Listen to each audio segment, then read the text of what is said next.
Okay, page 51, and this is figure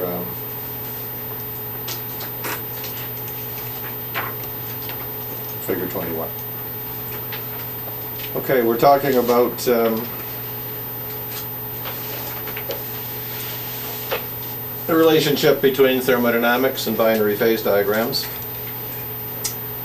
Okay, so we have binary phase diagrams in which you have intermediate compounds. So here we have, in this system, there's this compound here, Ca2SiO4.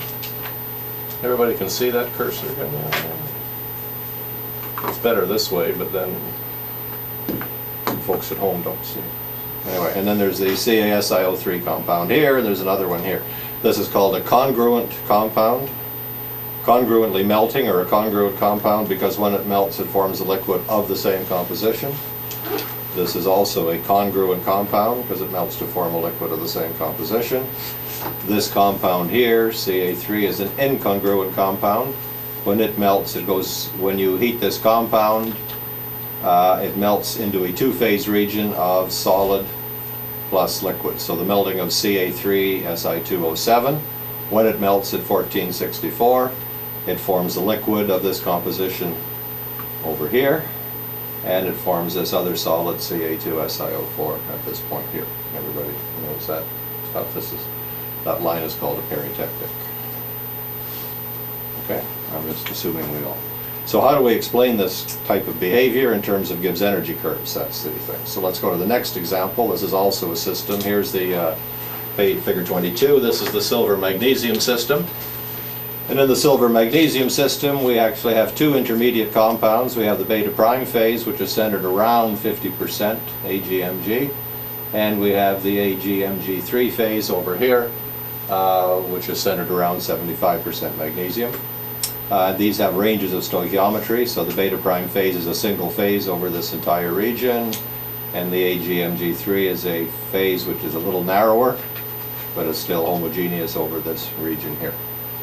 When you go back up to a system like this compound here, this Ca2SiO4, would appear to have zero composition range. In actual fact, it always has a composition range. It's never exactly no composition. There's a very narrow range of stoichiometry around the 2-to-1 ratio, but it's so narrow that we draw it this way. But in reality, this is not one vertical line. This is really two vertical lines very close together.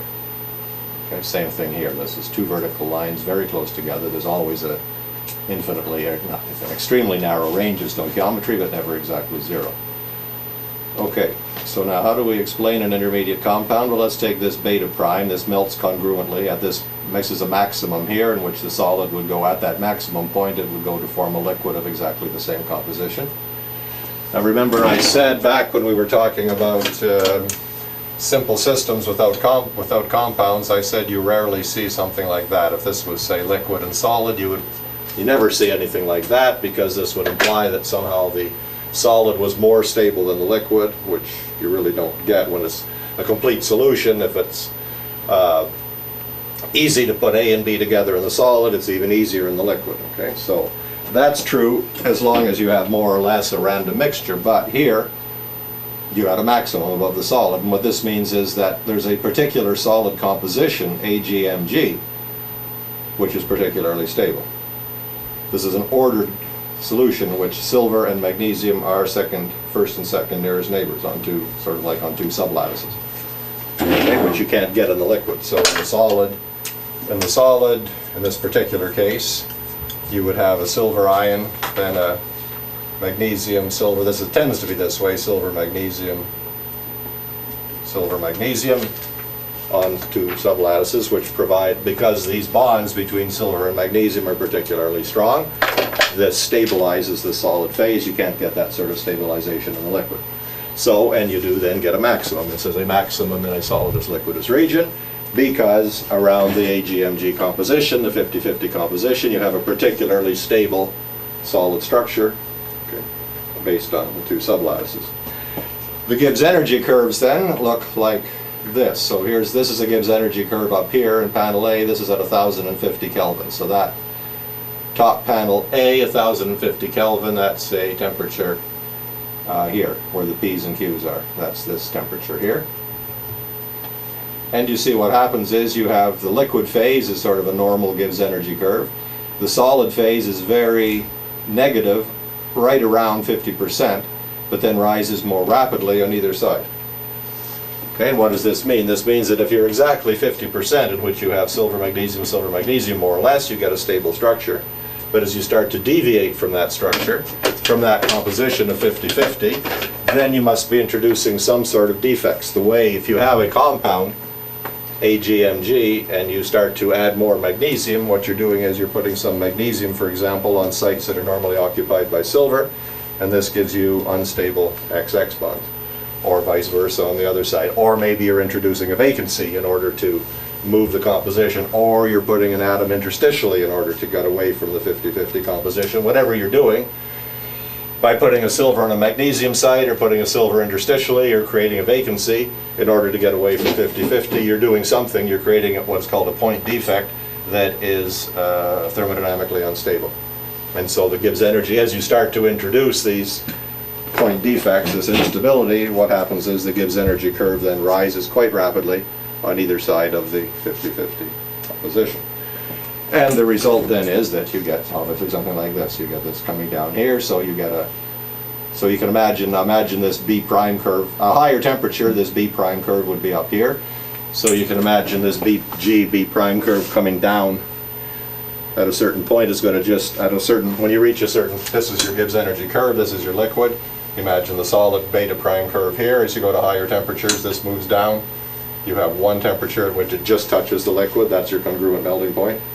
And at lower temperatures then you get this two-phase region, P1, Q1, P2, Q2. Okay, and so you get a maximum.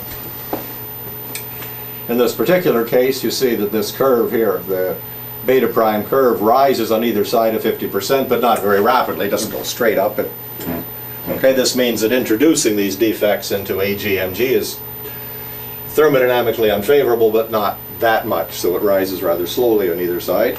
And I think you can see then this goes up fairly slowly on either side, faster than the liquid, but the result is then that you get quite a wide two-phase region, a single-phase region here. You can imagine now if this curve, this beta prime curve, were sharper, supposing that the beta prime curve were like this, went, as soon as you got away from 50%, it went up very, very quickly. Okay, the result would be simply that you would still get, so imagine here this goes up, so that what happened then is that this single phase region here will be now quite narrow. The faster it goes up on either side, the narrower it gets. Or in other words, well, again, this makes sense. This means that the beta prime phase is stable at 50%, and as you get away from 50%, it still remains stable for several mole percent. If something that was very fast, though, the minute you get away from stoichiometry, it would go up very, very quickly. And that, in fact, is what you get in this system here. If you were to take the phase Ca2SiO4, its Gibbs energy curve, you have Ca2SiO4. Okay, again, the Gibbs energy curve, this would be the Gibbs energy curve for the liquid, and this compound just comes down like this. So right at the composition, Ca2SiO4, you have a very stable compound. Okay, but the minute you deviate from that, it goes up, and this is typical of ionic compounds. This would mean, this is really calcium ions, orthosilicate ions. And if you try to put a calcium ion on an orthosilicate site, it's just like taking sodium chloride and putting a sodium on a chlorine site. The energy is going to go up very, very rapidly. Okay, so the result is you have a very, very narrow two-phase region. You have your tangents. These are your tangents, P1, Q1, and P2, Q2. But Q1 and Q2 are just very, very close together. Okay, so you can see that on here then. This simply means if this G prime went up very, very fast, then Q1 and Q2 would not be right on top of each other, but they'd be very, very close together. And as a result, you would get a very narrow two-phase region. But never infinitely narrow. Okay, this is never infinitely sharp, even in something like, even if this were the system sodium chlorine and this was sodium chloride, you can still have a Slayton on stoichiometry on either side. It doesn't go straight up, it goes up. Okay, so that's what I mean when you see a diagram like the calciumsilicate phase diagram, and you see a stoichiometric compound. It really isn't exactly stoichiometric. There really, to exaggerate, is a one-phase region here, and this really is a maximum. Okay, but it's just, we draw it as a single line. But if you cross this diagram this way, you go from a one-phase region to a two-phase, to a one-phase, to a two-phase, to a one-phase. You never could go from a two-phase to another two-phase region. You have to pass through the one-phase. Okay, so this is important actually when you're looking at the theory of phase diagrams. This line over here, the liquidus, this is a phase boundary. This is where you go from one phase and here another phase appears. This is not a phase boundary. This is a very narrow to one-phase region. Okay. Similarly, a eutectic line is not a phase boundary the same way this is. A eutectic line is a very, very narrow three-phase region. Exactly on the eutectic you have three phases of equilibrium. It's a three-phase region. You don't.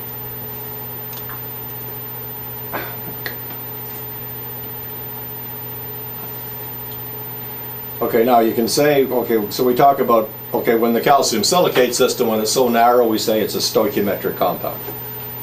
Meaning it's so narrow that for all intents and purposes it's exactly Ca2SiO4, although it never is precisely. Here, let's take AgMg3. In this particular case, this solution over here, called the epsilon phase, is very close to the AgMg3 composition. It gets, you can deviate by 2 or 3%. And here this is the curve, this is the excess Gibbs energy curve for this epsilon phase, and you can see it coming down very steeply. In that particular case, you might refer to the epsilon phase as a non-stoichiometric compound. It's AgMg3, but we can have a range of 2 or 3% on either side. Now, the beta prime phase, what are you going to call it? Are you going to call it a compound AgMg? Because at low temperature, these two lines here do come close together. But I mean, at high temperature, it's really, you want to call that a compound, or do you just want to call it an intermediate phase? So, but there's no distinct boundary between stoichiometric compound, non-stoichiometric compound, and intermediate solid solution. It's just what you want to, how wide it is, a certain point you could call it. So we can talk about the beta prime compound, which is very, very non-stoichiometric at high temperature, or you can talk about the beta prime phase, which has a different crystal structure, however you want to look at it.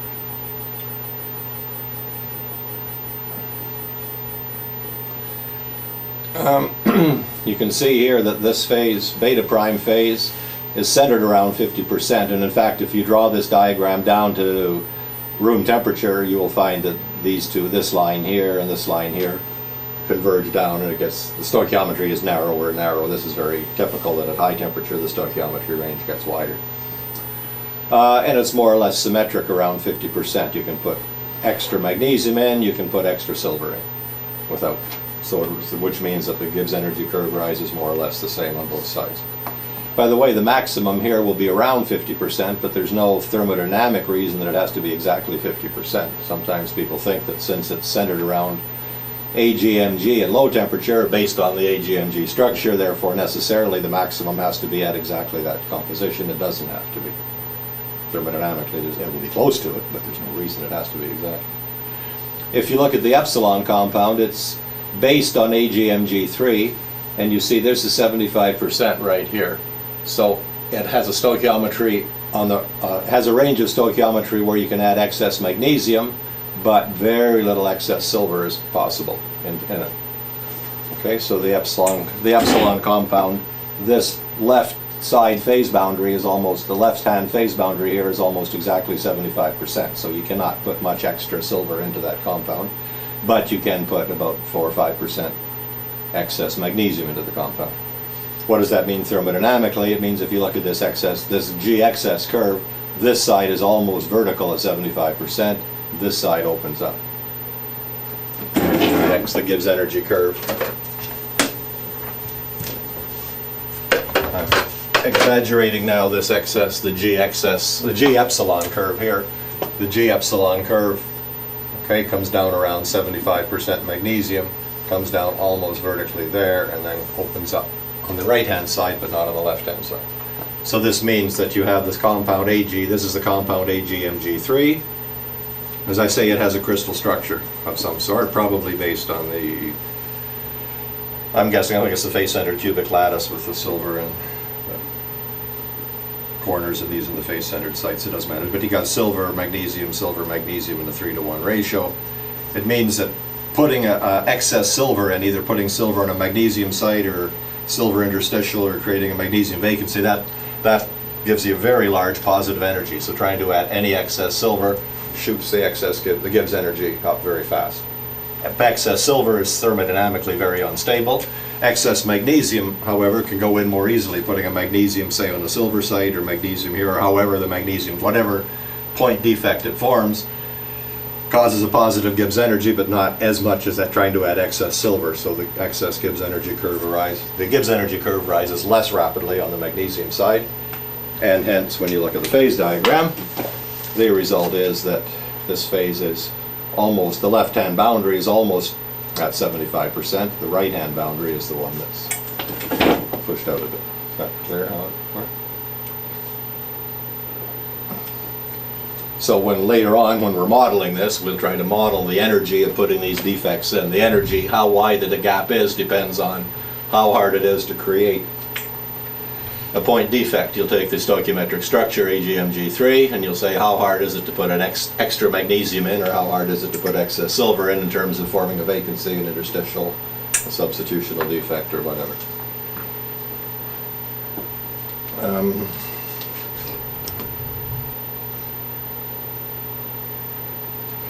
So here you have just that this ABC is called a peritectic. Now you see there's two different ways this can work, and the beta prime, the AgMg 50-50 compound, just because the way the phases, the Gibbs energy curves interact, you end up with, as I showed, a congruently melting compound. What happens here with the epsilon term, you have a competition. Over here you have the beta prime phase, Gibbs, this is at 744, so this is around, where's 744? That is the peritectic composition, ABC. Okay, so 744 K. So you have three curves here. You have the liquid curve, you have the beta prime curve, and you have the epsilon curve, and all three are exactly touching one common tangent at 744, so there's your peritectic reaction. It just happens to be that's the way the Gibbs energy curves go. Okay, if you go down to lower temperature, I have exactly this B composition. If we went to lower temperature, this G epsilon would come down faster, and so the epsilon phase would be stable. If you went to higher temperatures, you can imagine this curve here moving up, and now the B moves out, and now you just have a two-phase region between beta prime and liquid. It just happens to be that's the way they go together. So what is the peritectic reaction then?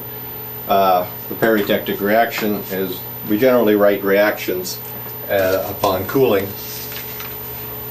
So the peritectic reaction, as you cool down and cross the peritectic line ABC upon cooling, the reaction is liquid plus beta prime gives epsilon. Okay, so liquid plus solid gives another solid. So liquid plus solid 1 gives solid 2, and that's your peritectic reaction.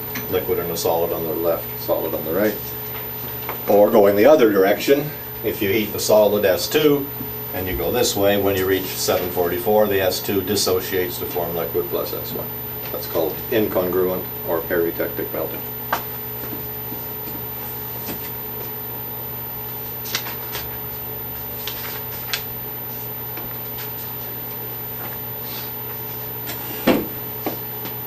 If we go back up to here, that's the okay, here, well, okay, sorry, I forgot I had this drawn. Okay, this is what I was trying to draw there a minute ago with the very narrow two-phase region. Let's take this so-called stoichiometric compound, CaSiO3, which melts congruently at 1540. And here I have at 1500 degrees, so that would be this line here, P1, Q1. The dotted line is 1500 degrees. At 1500 degrees, this is the Gibbs energy curve. So you have the liquid curve going like this, and you have your G of this calcium silicate coming down very, very fast, almost like a knife, and then going back up. Okay, so you have common tangents, P1, Q1, P2, Q2. And this bottom here, though, is not a point. It's rounded very slightly. So Q1 and Q2 are not exactly coincident, but they're extremely close. So you actually have P1, Q1, P2, Q2, with Q1 and Q2 so close together you couldn't really measure the difference, but let's see what's up here.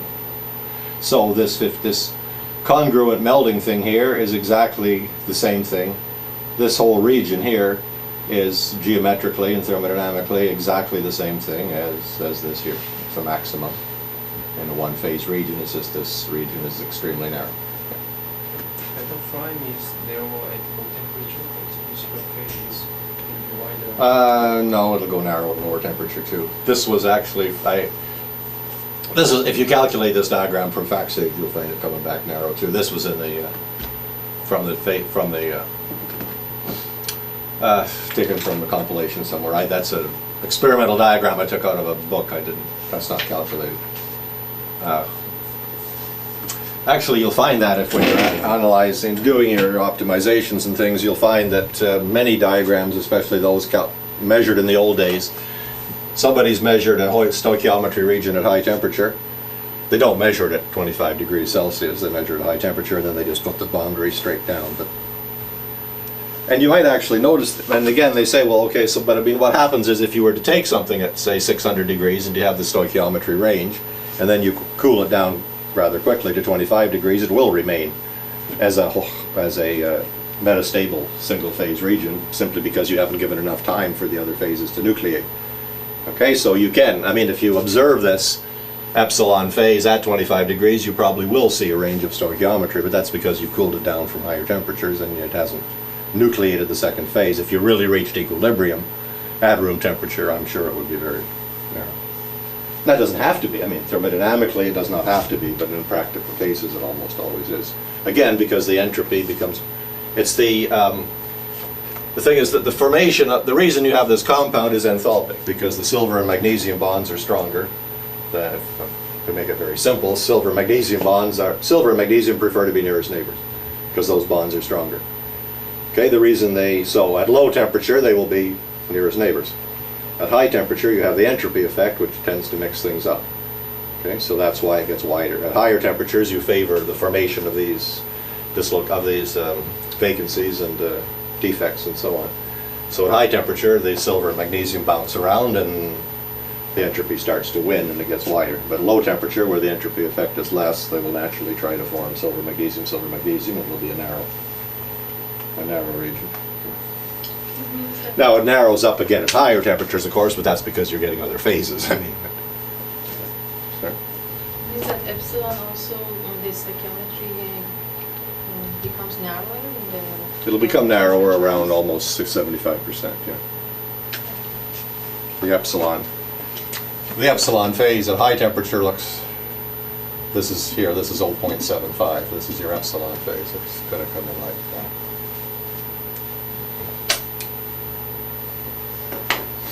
It doesn't, I mean, I'm presuming it does. I'm almost certain it will. But that's at the equilibrium diagram. That's, as I said, the equilibrium, so this would be like 25 degrees Celsius. That's the equilibrium diagram at 25 Celsius. But if you homogenize the system here and then quench it to 25, you would have a homogeneous phase at 25, which would probably be stable forever. But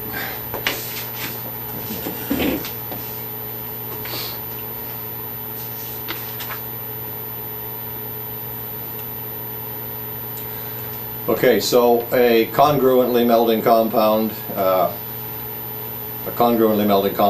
is connected with a maximum in a two-phase region. If you heat this compound at 1540, you will get a halt. If you were to cool this, you would get cool a liquid of exactly this composition, you would get a halt in your cooling curve, you get a plateau while the liquid completely solidified. So it would act like a pure component. The would melt at a constant temperature. This, however, is not an invariant point like a eutectic. This is just happens to be where two-phase regions happen to come together. Like a minimum, as I said, too. If you have a minimum or a maximum in a two-phase region like this, a minimum or a maximum here, if you cool the liquid, it solidifies at a constant temperature just like a pure material does. But this is not an invariant like a eutectic. This is a quasi-one component, if you like. It just happens to be a balance between an exact composition at which that happens. A peritectic, here's a peritectic at 1464. The peritectic reaction would be liquid plus Ca2SiO4 gives Ca3Si2O7 and so on. A peritectic, then you have an incongruent melding. So a peritectic is always connected with the, what do I say, an incongruently melting compound. If you have a compound, an incongruently melting compound, there will then necessarily always be a peritectic. However, the converse isn't necessarily true. You can have a peritectic. Without a compound. And I said figure 20 somewhere. There. Okay. 20I. There you have a peritectic. Okay. It's a peritectic. You have liquid, solid, solid. This is a peritectic line, but there's no incongruent compound. Okay, so an incongruent compound always has a peritectic. A peritectic doesn't necessarily always have an incongruent compound.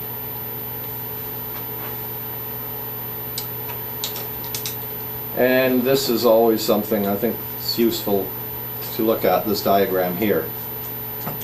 This is all on pages. This is all in section 5.7, by the way. Everything I'm doing here is given in great detail in section 5.7, page 51. I should have said that. I'm just going through section 5.7. Okay, let's take this diagram here, 1500 degrees. So this is the calcium silicate diagram, P1, Q1, at this 1500 degrees at this temperature of this dotted line. So here you have the two phases interacting, the liquid phase and the almost stoichiometric solid phase. Okay, so this is the Gibbs energy curve, figure 21A. This is described on page 54. Okay, just to show you what the numbers are here. So this would be then, this is your curve for the liquid, Gibbs energy of the liquid. This would be mu0 or G0, which is the same little G0. Mu0 or G0, the chemical, the partial Gibbs energy of pure silica, or the chemical potential of pure silica, the same thing. This would be the Gibbs energy of pure solid silica over here, which is metastable at this particular point. This would be the chemical potential of pure solid calcium oxide at that particular point. This is the Gibbs energy curve of the calcium silicate, as I said, at which the only important point really is the very tip here. And it goes up very slightly, and this is the liquid. This distance here then, from here to here, this distance shown here, would be called the Gibbs energy of formation of half a mole of CaSiO3 from silica and calcium oxide. This is important because this is what is referred to when you're looking at optimized phase diagrams. The formation reaction, you'd have calcium oxide solid plus SiO2 solid, or let's say 1/2 calcium oxide solid. Let's do it this way.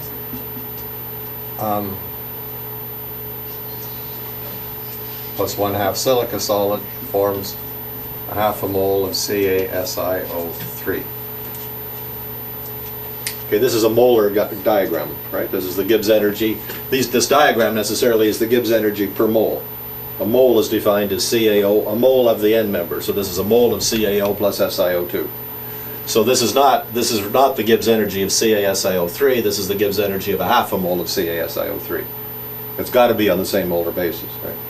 This is the Gibbs energy of a mole of, the whole thing is per mole of CaO plus SiO2. So this is the Gibbs energy of a mole. What is a mole? A mole is the number of moles of CaO plus the number of moles of SiO2. CaSiO3 is 2 moles, a mole of CaO plus a mole of SiO2. So you got, this is really half a mole of SiO3. Okay, so this distance here then, shown by the dilogy of formation, this here is the formation reaction. So this is the formation reaction of 1/2 mole of CaSiO3, and geometrically it's that distance. Where you find CaSiO3 is exactly the stoichiometric compound. Okay, that's what when they talk from. This is the Gibbs energy formation from the pure solids. Those two pure solids, of course, at 1500 degrees are metastable. So the Gibbs energy of calcium oxide is this metastable. Sorry, no, not talking about, it's not metastable, it is stable. Forget what I just said. Do another coffee. Yeah, no, at that temperature, CaO of solid is stable. Of course it is, and SiO2 of solid is stable. So this is the Gibbs energy formation of calcium, or metasilicate, from 1/2 mole of calcium oxide solid and 1/2 mole of silica solid at that temperature. These are stable phases at that temperature for sure. In some cases they might not be. If this went, for example, if we were doing the Gibbs energy formation of Ca2SiO4 at say 2100 degrees, then you'd be talking about solid calcium oxide. If you talked about solid silica, you'd be talking about a metastable phase. So that's the Gibbs energy of formation, geometrically what it is. And don't forget this is half a mole of CaSiO3. It's always per mole of CaO and SiO2. And we talk about the Gibbs energy of fusion, or melting of calcium silicate. What that is then, it's at 1540. If you have 1540 degrees, you have solid at 1640, at 1540 forms liquid at 1540. That's by definition the Gibbs energy of fusion. Okay, and that's this distance here then. This is the Gibbs energy of the solid. Well, that Gibbs energy of fusion, or this is the metastable Gibbs energy of fusion, different temperature. So this is the Gibbs energy of the solid. This is the Gibbs energy of the liquid at the same point. So that is the Gibbs energy of fusion of a half a mole of calcium silicate. At 1500 degrees, that's positive. 1500 degrees, it's positive. So at 1500 degrees, the solid is more stable than the liquid. What you got?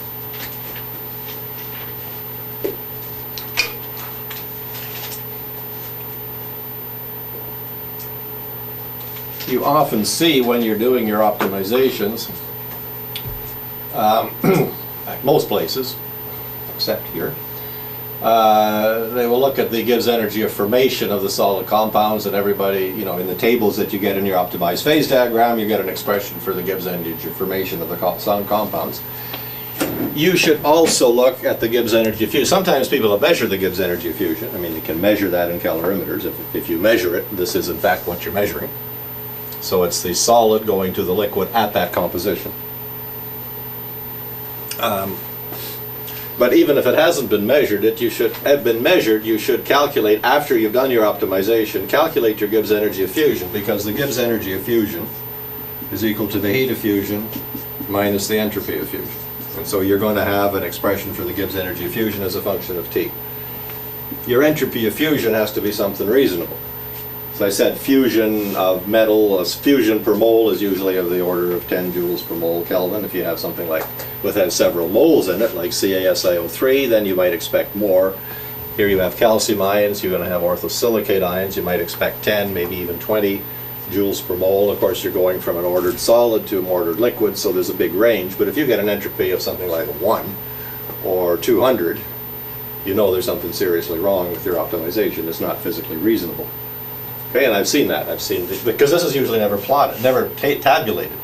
And so, yeah, you know, it looks fine, and then you calculate the thing out and you find that it's, you know, entropy of fusion of a compound is like 1 joule per mole or something, but this just isn't right. Entropies of fusion have got to be more than that. Or you see 200, that's way too high, that's like a gas, that's like a vaporization or something. So, Gibbs energy of fusion is useful. And, okay, so that's what that all means. I'm going to go on to section 5.8 on page 54.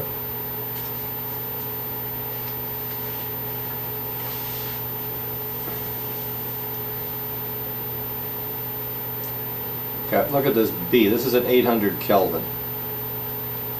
800 Kelvin is up here where this line MN is. Okay, I'm really dealing now with 800 Kelvin is over here where you have the magnesium end member in equilibrium with a liquid. I'm trying to explain this tie line over here. And this very limited solid solubility you get of silver and magnesium. And remember, solid silver is face-centered and magnesium is hexagonal. Okay, so they cannot form, even as I said the other day, they cannot form, even hypothetically, you can't form a complete solid solution between magnesium and silver. They're not the same crystals, right? Okay, so, and panel B, okay, now remember that I'm going to try to blow this up a little bit. So, oh, it's a little bit better. Okay, so panel B, maybe I can make it even bigger.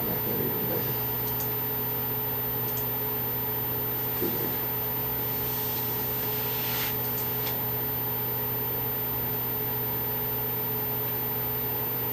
Okay, that's too much.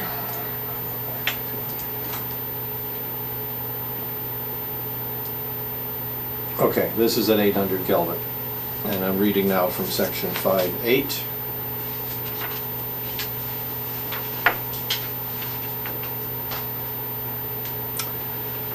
Okay, so as I said back, or 2 days ago, that you cannot have a continuous curve between the two solids. Even so, this is the Gibbs. So here at this temperature, you're going to have 3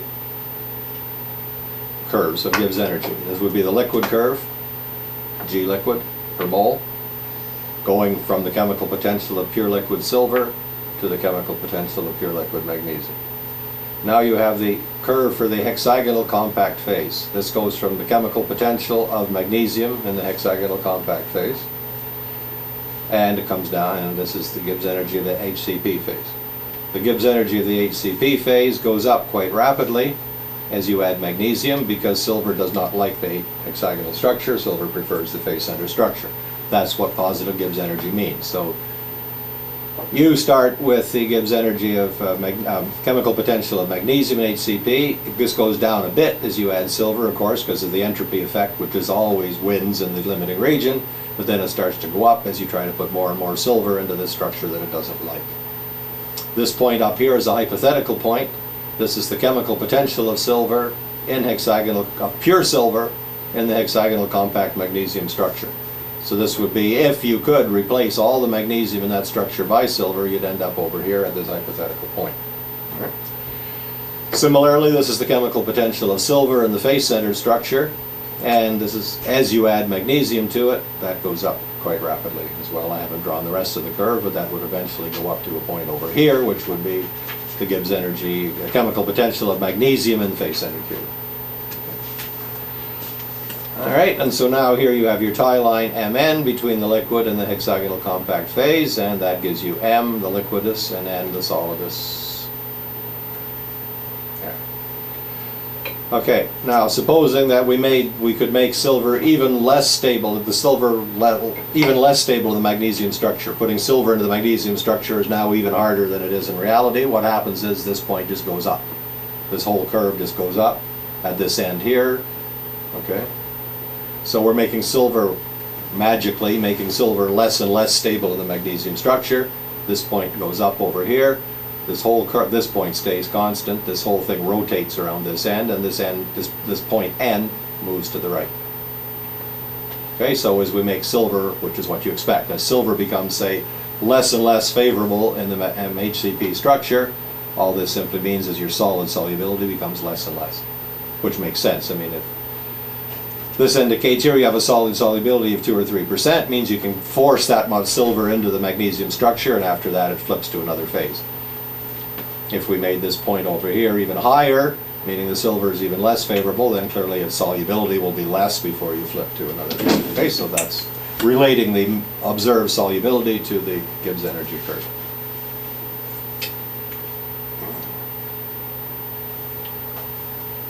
Now, how do we treat this mathematically, however? This comes down to Henry's law. How am I going to treat this whole thing mathematically? Remembering the actual region of this hexagonal compact phase, G curve, over which you actually see anything, is this region here. This region up here is pretty much entirely hypothetical. It's a hypothetical.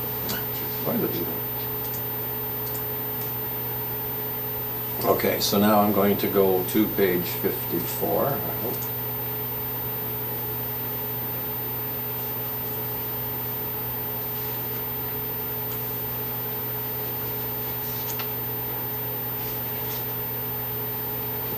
Lost that too.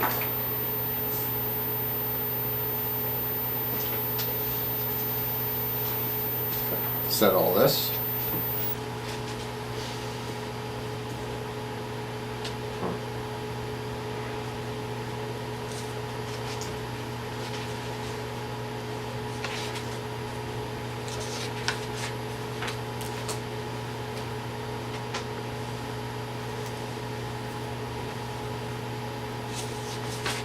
All right, a Henryan solution, which I talked about yesterday. So what we say is that the solubility of silver in the HCP phase is limited, that is, it's only 2 or 3%.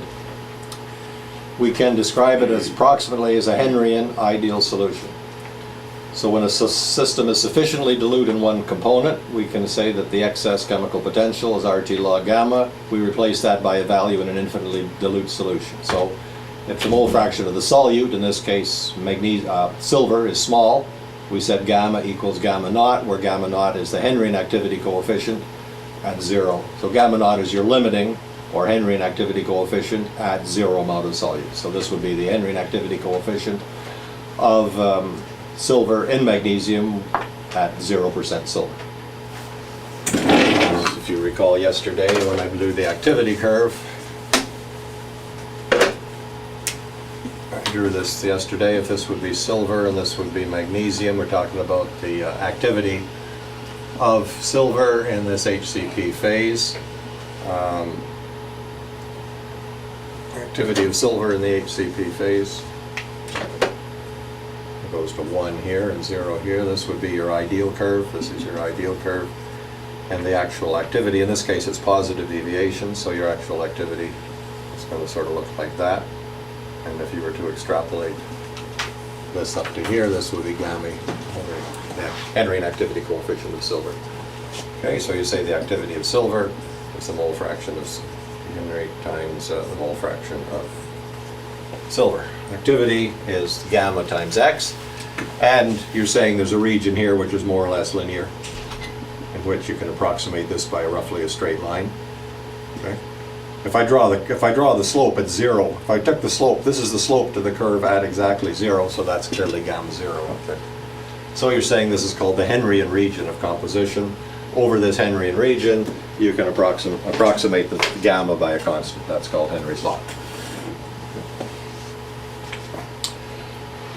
So as I said yesterday, so for sufficiently dilute solutions, we assume that gamma solute is independent of composition. The solvent is the thing that's there mainly, the solute are the things that are small. Physically, this, as I said this Tuesday too, this means in a dilute solution there's a negligible interaction among the solute particles because they're so far apart. So each additional particle that you add makes the same contribution as the previous one. So I put one atom of silver into magnesium, there's a certain energy because it's now in a different environment. I put the second atom in, it's in the same environment as the first one because it's so far away it doesn't see the first atom.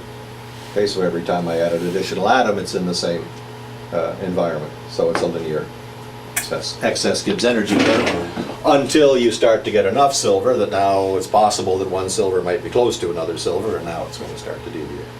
So that's the Henryan region, that's your physical region. Okay, from the Gibbs-Duhem equation, I'll talk about that later. The activity coefficient of the solvent is equal to 1. In that same region here, if you drew the activity, if we took in the same region now, I took the activity, if this curve here, now this curve is going to be the activity of magnesium. Okay, the activity of magnesium is going to look like that. So in this region here, the gamma of magnesium is approximately equal to 1. That's Reynolds' law. The law de Reynolds, this is the law. Gamma naught silver is approximately constant. That's called Henry's law. That good? Okay, so in this very dilute region over here, where it's mainly magnesium, the magnesium is acting like an ideal solution, and the silver is acting like a Henryan solution. And I don't want to get sidetracked, so I won't do that right now, but it can be shown thermodynamically that the two, Reynolds' law and Henry's law, are the same thing, that you can't have one without the other. If the solute obeys Henry's law, necessarily the solvent must obey Reynolds' law and vice versa. I can prove that thermodynamically. Okay. All right, so we're going to treat this as a Henryan solution. Furthermore, Henryan activity coefficients could generally, RT log gamma Henry could usually be treated as A plus BT, because this is basically an enthalpy type term. And if data are limited, you might want to assume that this term, this is the excess entropy term, is less than the heat term. This is the energy to RT log gamma is mu excess of silver, and this is the excess Gibbs energy. This is basically, you have mu excess of silver, which is RT log gamma, okay, which is delta H of silver minus TSX is so silver.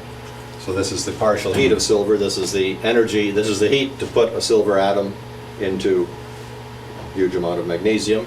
This is the excess entropy, not the vibration, not the configurational entropy, the excess vibrational entropy you would get because you would change the vibrational modes. This term is probably smaller than this term, so if you have to make a guess, if you don't have enough data, set this term equal to 0 and assume that RT log gamma is constant. Don't assume that gamma is constant with temperature. You've seen that, I've seen people do that too. You have gamma at one temperature, so you say, well, I don't have any temperature, I don't have enough data to give me the temperature dependence, so I'm going to assume that gamma is independent of temperature. Well, that's wrong. You've got to look at energy. RT log gamma is the energy term, and it's H minus TS excess. So if you're going to assume something, assume that RT log gamma is independent of temperature. Don't assume that gamma is independent of temperature, because there's there'd be no theoretical basis for such an assumption. Assuming that RT log gamma is independent of temperature means that this extra energy that you get from putting silver into magnesium is all enthalpy, all energy effect, and is not an excess vibrational entropy effect, which is a reasonable assumption. The former is not at all reasonable. In fact, assuming gamma is independent of temperature is a terrible assumption. That's assuming that RT log gamma is exponential with temperature, which means meaningless.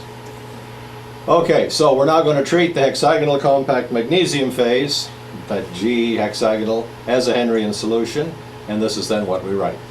The Gibbs energy of the hexagonal phase is, this is the Gibbs energy, excess Gibbs energy, G excess is equal to this. It's equal to the mole fraction of silver times the chemical potential of pure silver in its standard state, plus the chemical potential of magnesium in its standard state. So this is the n member terms. This is the straight line between the n members plus RTX silver. Everybody happy with that? I presume you're sort of already starting some of your optimizations.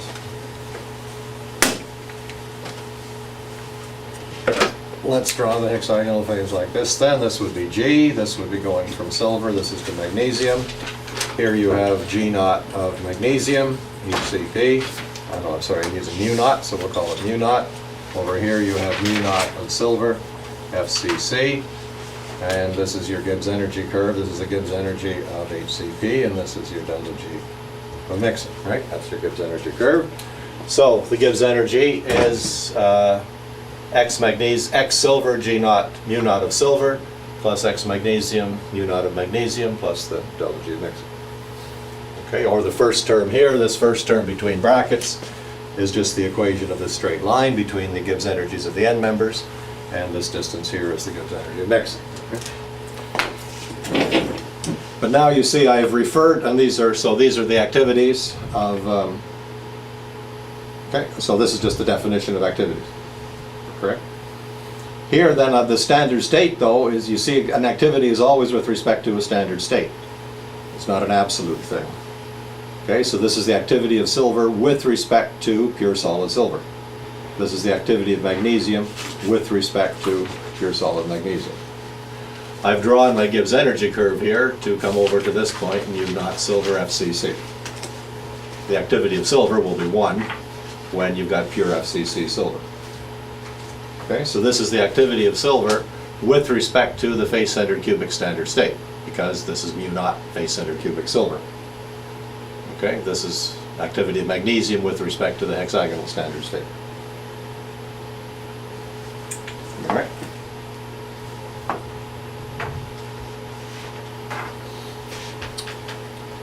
This is not the curve that I've drawn in the diagram. The curve I've drawn in the diagram, the curve that I drew in the diagram, I'm not going to flip back and forth between these bloody slides, but the curve that I drew in the diagram started over here, but it didn't end up over here. It ended up here at this mu naught of silver HCP. Okay, this is not the same curve. It could be the same curve over here, but this is a different extension of the curve. All right, so the activities, of course, every activity can be written as gamma times X, and I'm assuming a Henryan solution. So the activity of silver I'm replacing by gamma Henry times X, where the gamma Henry, as I said, over this small region is going to be constant. And this magnesium being Rayoltian, being the solute in the Rayoltian range, the activity is equal to the mole fraction. So here we have Raoult's law, here we have Henry's law for the dilute region. Okay, since gamma, so here we have a term though, RT log, this is X log gamma, or X log constant. Okay, so X silver times a constant, RT log gamma naught is a constant. RT gamma naught are constant. Okay, so this is a constant times X, so this term, RTX log gamma, can be included over here, which is X times a constant.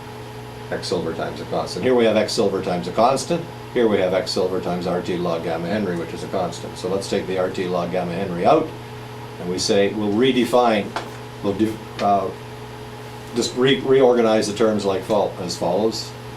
The G of the HCP, so I put this RT log gamma Henry term over here. So this is exactly this equation. It's just taking the RTX log gamma Henry and putting it in here.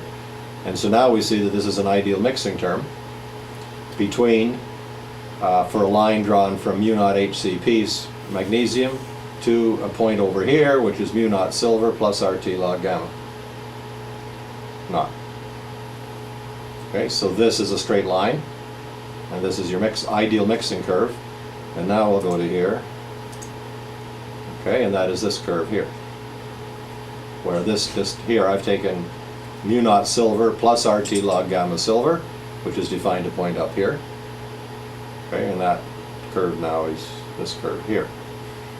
Okay, this straight line is the straight line, and relative to this straight line between this standard state and this standard state of mu naught silver HCP, this is an ideal solution. Okay, so now I have a point up here, which is G naught silver HCP, which is equal to G naught silver FCC plus RT log gamma Henry of silver. And if I draw the curve there, it's the same curve here, and I dot it up here. This is an ideal mixing. This is delta G ideal.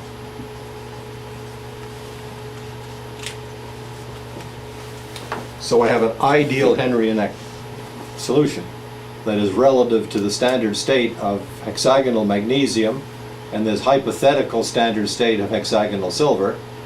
This is an ideal solution, x1 log x1 plus x2 log x2.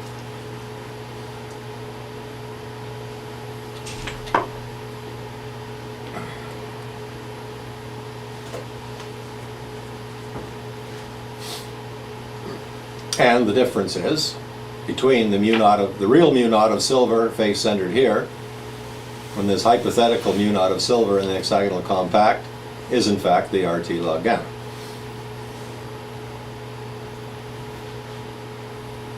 Okay. So as the gamma becomes more and more positive, as gamma becomes more and more positive, gamma Henry, silver becomes more and more positive, physically that means the silver wants less and less to go into the magnesium phase. I'm making mu excess of silver RT log gamma more and more positive. The silver's less and less favorable. This point here, the hypothetical Gibbs energy or chemical potential of silver, pure hexagonal silver becomes more and more positive. Our gamma Henry becomes more and more positive. This point here becomes more and more positive, moves up. And this point N again moves to the right, so you have less and less solubility.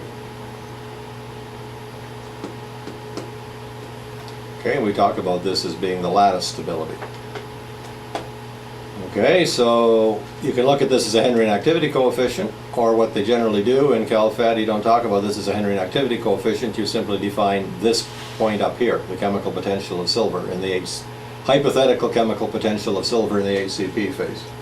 And you'll give this value here in your table. You'll give the chemical potential of FCC silver, the real one, and you'll give the chemical potential of silver in the hypothetical HCP phase. The difference being RT log gamma Henry, but you don't see it presented that way. And then you have an ideal solution. You have an ideal solution between the two hexagonal ends. Then you can add excess terms if you want, like a regular solution term. But this is your major effect here. You can treat this as an ideal solution because that's what we've got. So, wrong one. So, I say the chemical potential of HCP silver is equal to the chemical potential of real silver plus RT log gamma Henry, but the values that I would find in my table in the article would be this value here and the chemical potential of magnesium, and then here's an ideal mixing term. So it's an ideal term. Then I could add a small excess term like x1, x2 omega in order to make fine adjustment. So this is your hypothetical standard state. So from equation it can be seen that relative to chemical potential of hexagonal and to hypothetical standard state of MUC confined in this way, the HCP solution is ideal. As gamma naught becomes larger, the point of tangency moves to higher magnesium concentrations, and that's what I just said. Okay, now this is kind of a difficult point, and this comes up a lot in CalFed. Okay. I don't write mu naught silver HCP, I write it as mu naught silver HCP magnesium.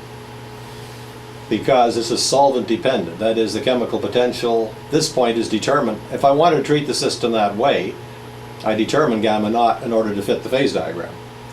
I find the value of this point here, of this constant here, which will give me the measured solubility at point M. Okay, I measured the phase diagram with the point M in, and in order to reproduce the solubility N, I can find a value of mu naught HCP that will fit it. So I can treat that as an ideal Henryan solution, and this is my parameter. But clearly that will depend upon the solvent, magnesium. If I looked at the silver-zinc system, zinc is also hexagonal, but the solubility of silver in zinc, hexagonal, is going to be different than the solubility of silver in, okay, so if I'm going to, and magnesium, so if I'm going to treat the zinc-silver system as an ideal Henryan solution, the hexagonal phase, then I will have mu naught silver and HCP zinc, which will be a bit different. Okay, so it's solvent dependent. This is not the chemical potential of hexagonal compact silver per se, it's the chemical potential of silver hypothetically in the magnesium hexagonal structure. You take magnesium hexagonal structure, let's say you keep the lattice parameters the same, you keep adding silver to it. Okay, or you might want to look at it as I fitted this curve over this. This is the only part of the curve that's physically realizable anyway. The rest is meaningless. I fit this part over here to a value of mu naught silver HCP that reproduces my point N, and then the rest of the curve is just extrapolated by the equation. But if this were the silver zinc system, then I would have a different value of N, and so this would extrapolate to a somewhat different point. Okay, so this is a solvent dependent point. All right, but in CalFed we don't like that. Okay, we want to develop consistent thermodynamic databases for multi-component solution phases, however. Okay, so here's the problem. That would be fine if all you were doing were fitting the binary silver zinc and silver magnesium systems, then this is fine. We just have a different mu naught silver hexagonal and magnesium, mu naught silver hexagonal zinc. But let's say you're trying to look at the system. Say you were trying to look at the system with zinc. That was not working either. Zinc, magnesium, silver. Okay, so here you have, let's say this is HCP zinc. And over here you have a dilute region of HCP magnesium. But let's say zinc and magnesium in the HCP phase are miscible. Okay, so now you're treating this phase in your ternary system, this hexagonal phase in your ternary system, using this region is using 1 mu naught silver in HCP magnesium, but this extrapolates to a different chemical potential of pure silver. You see what I mean?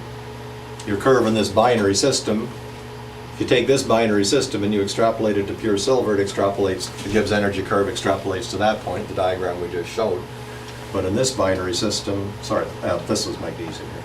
This extrapolates to mu naught magnesium here, but if I take this zinc system, it would extrapolate to a mu naught zinc, which is different. You can't have the same chemical. You can't have a different chemical potential of your endpoint. I want to define for the ternary, for the G of HCP in the ternary system. What I want to start off with was I want to write X magnesium, mu naught magnesium, plus X zinc, mu naught zinc, HCP.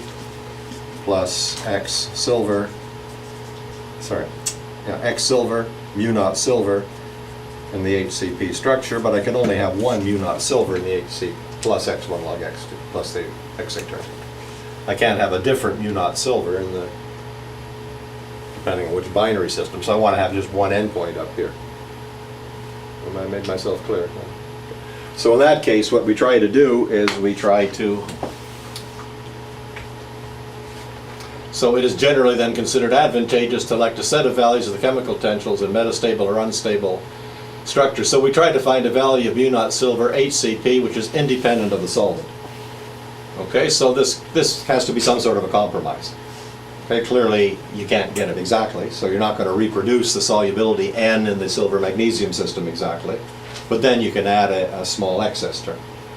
Okay, so we try to find a chemical potential of silver HCP which is independent of the solvent, which is really some sort of a chemical potential of hypothetical pure HCP silver.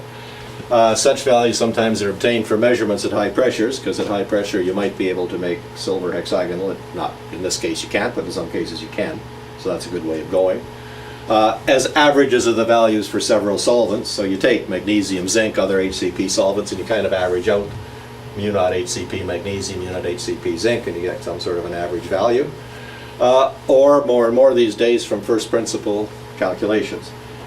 Say first principles atomic calculations, quantum mechanical calculations. There are software now use the quantum mechanics to actually, you put your atoms in your structure, you have all your, solve the Schrodinger equation, making certain assumptions, and you can calculate generally you can at least calculate the enthalpy, half-ass way of calculating the entropy to get a first cut anyway at what the chemical potential is from first principles.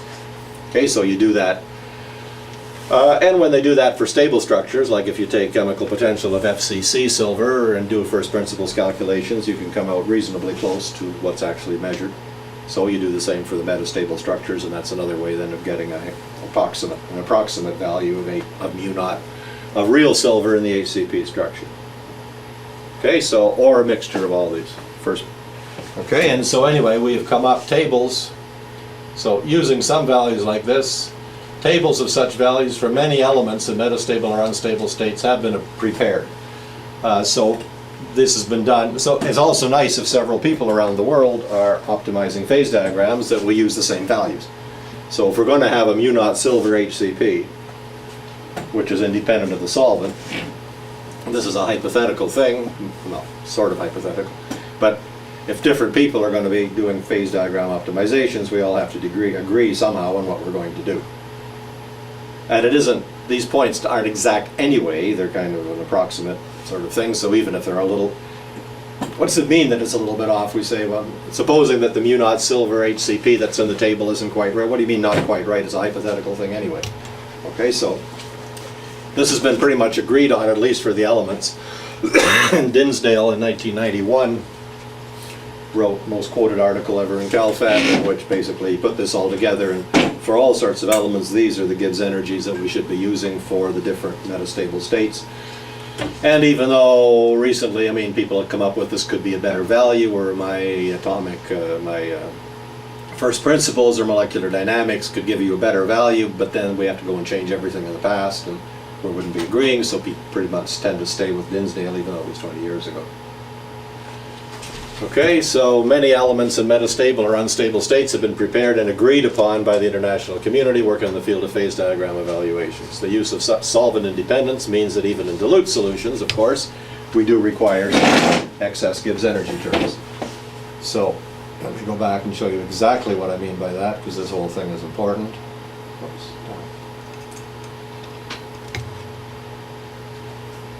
Okay, we're trying to reproduce that solubility. In the silver magnesium diagram, we're trying to reproduce the solubility N, the solubility of silver. Okay. If all we were looking at was the, so we end up with, where the hell is that again? Okay. So if all we were doing was that point, we could treat it as a purely Henryan solution with just an ideal term here. And we could define RT log gamma Henry, or, which is the same thing, mu naught silver. We could define this mu naught silver magnesium HCP in order to get exactly that composition N when we optimize the diagram. However, now we can't use exactly mu naught HCP magnesium. We're constrained to use this mu naught of silver, which is independent of the solvent. So in that case, of course, this equation is not going to exactly reproduce the point N. So now we start to have to add an excess term. So we would have G of HCP then is equal to X silver mu naught of HCP silver, mu naught of silver HCP, let's write it that way, where this is a solvent independent term now, which we can't, this is no longer an adjustable parameter in my optimization. I get this chemical potential of pure silver HCP from Dinsdale's tables. It's going to be not too far from what I would like, but not going to be right on. Plus X magnesium, mu naught magnesium from HCP, plus RT X silver log X silver, plus X magnesium log X magnesium, the ideal term, plus, and now to get the proper fit, I'm going to have to add an excess term. So I'm going to write X silver, X magnesium, I'm going to say to T or something. So I have to treat it as a solution with a mixing parameter. But this mixing parameter hopefully will be fairly small, because this mu silver HCP, solvent independent, although it isn't exactly what I would like here, it's going to be pretty close, so I'm not treating it as a verdict. It's pretty close to the, and that's the way you do it. You don't really fit this, even this is probably a better way of doing it thermodynamically, except that when you're trying to get self-consistent databases, you run into trouble if you do it. So this is the way people do it. Now, when I said that, okay, that you might find that probably today that you could find better values of this than what's in Dinsdale. Better values would mean that this parameter would be closer to 0. But we still stick with this pretty much until somebody really finds that, say, something in Dinsdale is totally ridiculous, and somebody's going to change it. But all this, as you know, all this optimization stuff means that anytime you want to, say, change parameters for a pure material, then every binary and ternary optimization has to be changed. Okay, so anyway, that's, I think this is, I've stressed this because this is a really important point to understand in when you're doing the optimization, is what these hypothetical standard states mean. Now there's some reason, of course, if you can actually realize this, if say silver could be obtained in HCP at high pressure, then we really should use this, because that would mean that otherwise that our fit wouldn't be consistent with high pressure data. And it really is realizable. It really is a physically real. And if you want your optimization to be continuous with an optimization at high pressure, then you better use the real one. But even if it is not realizable physically, there is good reason to do it this way for consistent multi-component databases.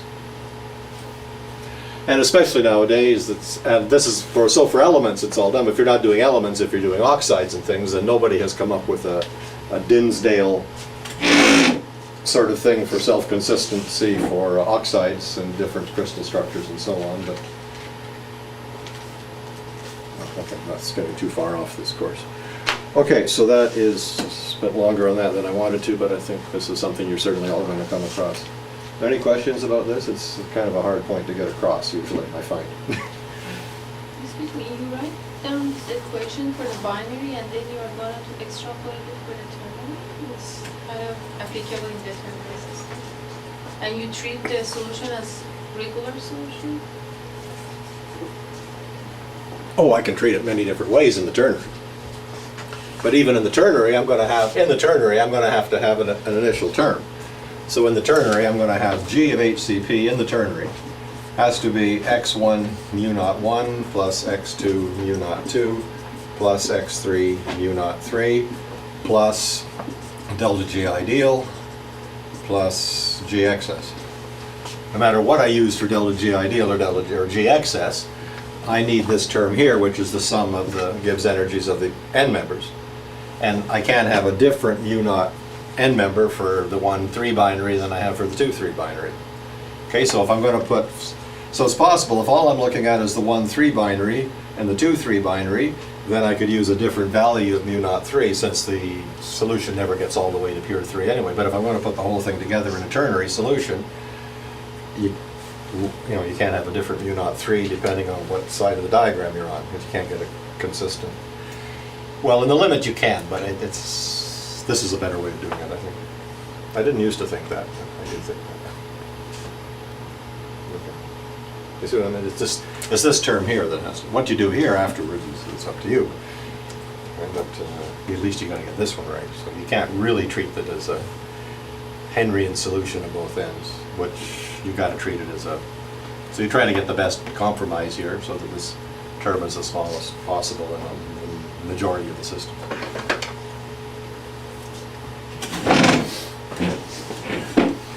Although you can often get a better fit to the binary by doing it this way. But a better fit means I think this is actually, for very dilute solutions, this is closer to the truth than trying to do it that way. Nevertheless, that's how you do it.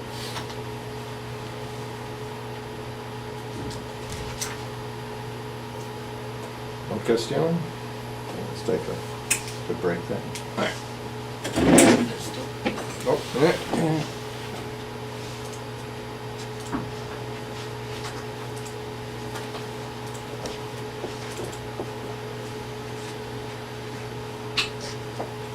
1, 2, 3, stop.